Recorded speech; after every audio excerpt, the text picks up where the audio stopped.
Application number 1. Assume you own a company that manufactures boxes, and you are also an engineer. You are provided a square cardboard sheet like this, whose sides are of length 6 feet. We need to make a box using this cardboard sheet whose top is open, like shown here. And how can you construct this box? First, cut out a square from each of the 4 corners of the sheet like this, and then one by one bend up the sides of this sheet. Our main goal here is to find the value of the length of this cut-off piece, which maximizes the volume of the box. So, can you solve it? After looking at this question, you are confused, and you go to your best friend Calculus for help. He says, don't worry. In order to achieve the maximum volume of this open box, let's define the process mathematically. The original square sheet has a side length of 6 feet. Let x be the side length of the small square that we cut from each corner. So, what will be the length of this piece? It will simply be 6 minus x, or 6 minus 2x, right? So, all 4 of them will be of this length, and thus we have the base of this open box equal to a square, whose side length is 6 minus 2x. So, what will be its area? The area of the square base will be equal to 6 minus 2x whole square, isn't it? Now, what will be the volume of this box?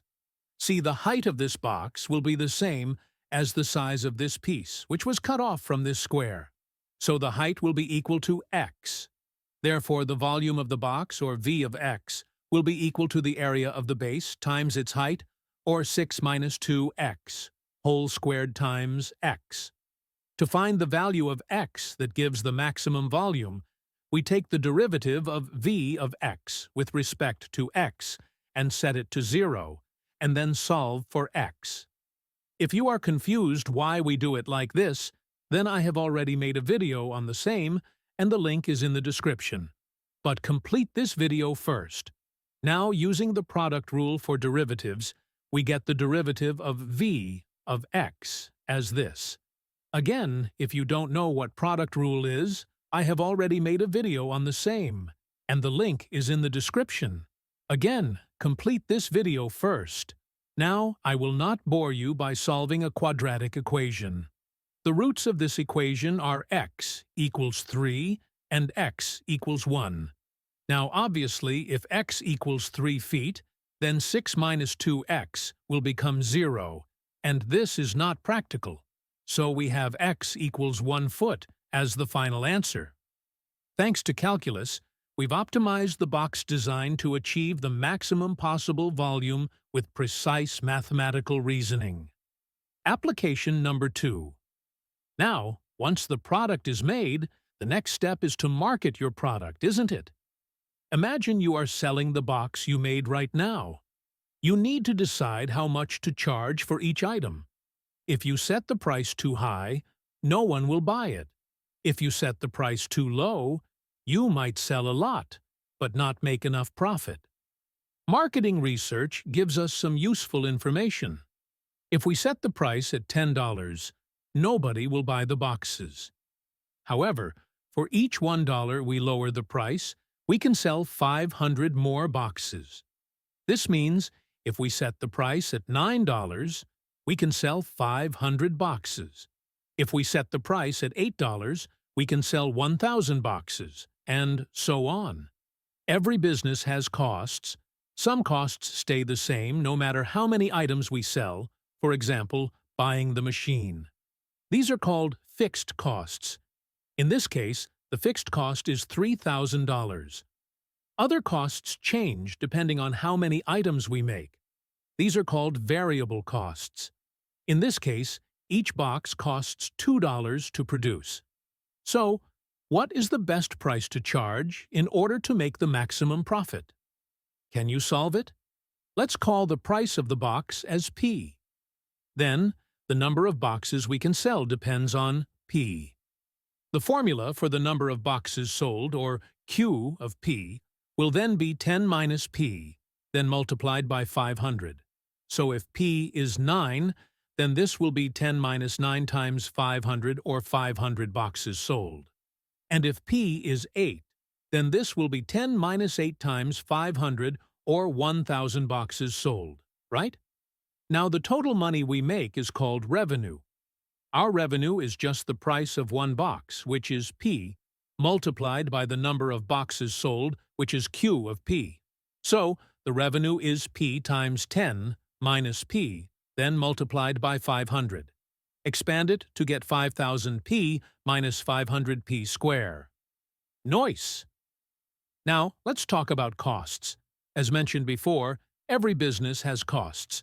For our case, the total cost is fixed cost, or $3,000, plus the cost of making each item, which is 2, multiplied by the number of items sold, or Q of P. This means the total cost is 3,000 plus 2 times 10 minus P times 500. Expand this to get the cost as 13,000 minus 1,000 P. Great!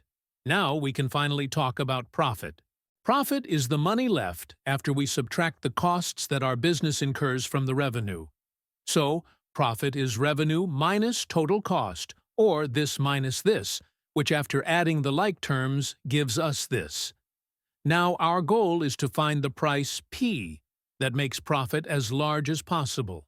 You know what to do. To find the best price, we take the derivative of profit and set it to 0.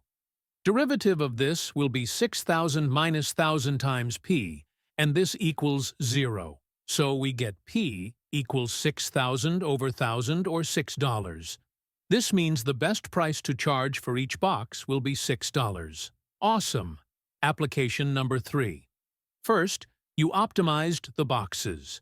Then you marketed it, figuring out the best price to maximize profits. Your business is booming! Now, it's time for the next challenge, getting the product to customers efficiently. One day, a special order comes in, an elegant, handcrafted table inside this cardboard box for a penthouse apartment. Your delivery team arrives, but there's a problem. The apartment building has a high fence, which is 8 feet tall, and the main entrance is blocked due to ongoing construction. The only way in is to lift the table over the fence and pass it through a balcony that's 3 feet behind it.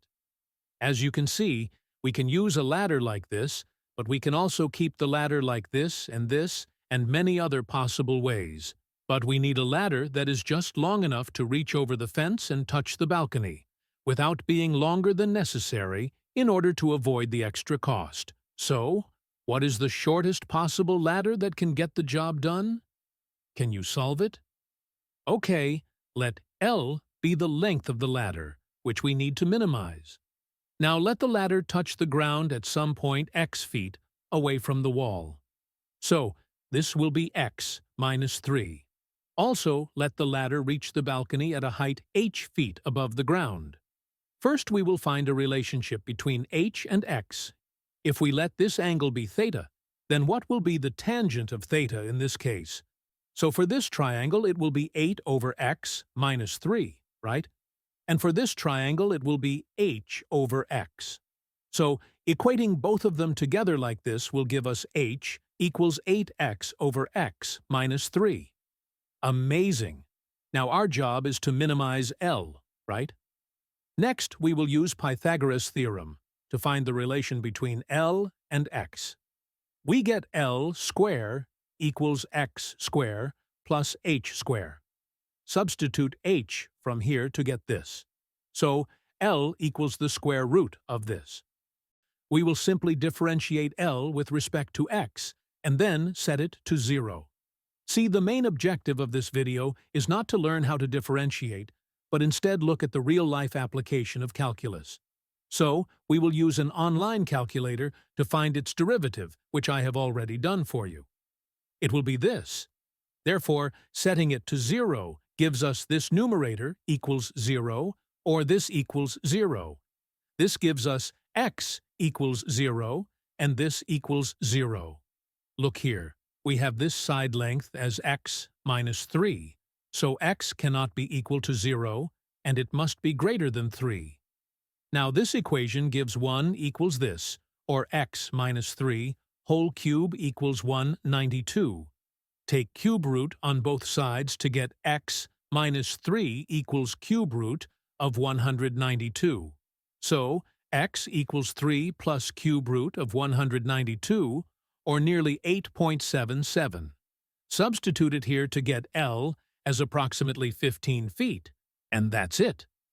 The shortest possible ladder that could reach over the 8-foot fence to the wall 3 feet behind was about 15 feet long. Isn't that amazing? Finally, let's move on to application number 4. After making a good amount of money from your business, you decide to take a break and spend time with your family. You all decide to go watch a movie at a luxurious theater. You grab your popcorn, find a perfect seat, and then, wait, is this really the best seat? You start thinking, where should you sit to get the best possible view of the screen?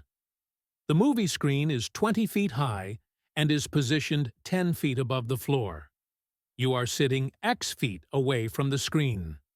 Your goal is to maximize the viewing angle theta between the top and bottom of the screen. So, can you solve it? The total viewing angle theta is the angle between your line of sight to the bottom of the screen and your line of sight to the top of the screen. Let us introduce another angle alpha like this. It follows from basic trigonometry that tan of alpha equals 10 over x. So, alpha equals tan inverse of 10 over x. In the similar fashion, we get tan of alpha plus theta equals 20 plus 10 or 30 over x. So, alpha plus theta equals tan inverse of 30 over x. So, theta equals this minus alpha. Substitute alpha here to get theta equals tan inverse of 30 over x minus tan inverse of 10 over x. Again, if we want to maximize this alpha, you know what to do, right? Just differentiate theta with respect to x and set it to 0. The derivative of theta with respect to x will be this, and when we set it to 0, we get this equals this. Now cross-multiply to get this. Take 10x squared here to get 20x squared equals 6,000 or x squared equals 300, which gives us x equals 10 times square root of 3. Great. Now substitute it here to get theta equals 30 degrees. So, to get the best possible movie experience, you should sit about 10 root 3 feet or 17.3 feet from the screen, which will give you the maximum view angle of 30 degrees. Thanks to calculus, you can now enjoy your movie in the most immersive way. Remember, calculus is everywhere. Now, these types of videos take time to edit, which drains all the energy. And therefore, in order to recharge myself, I need 10,000 likes on this video so that I can come up with more awesome content for you all. So good!